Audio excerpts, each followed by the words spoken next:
Setelah mengikuti rangkaian kegiatan Latsar secara daring, peserta pelatihan dasar calon pegawai negeri sipil tahun 2025, ujian laporan aktualisasi secara luring di Balai Diklat Keagamaan Palembang, Rabu 10 September 2025.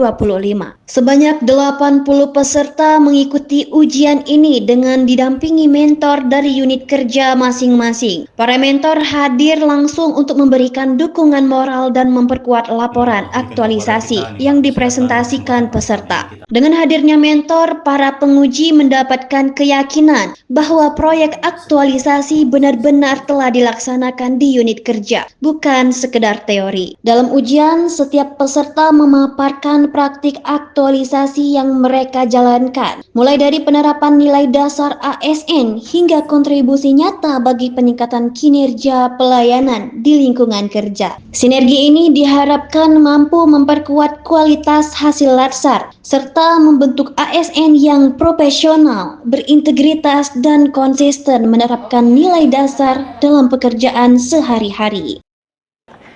Ingin mengucapkan rasa terima kasih kepada Balai Diklat Keagamaan Palembang yang telah mendidik kami.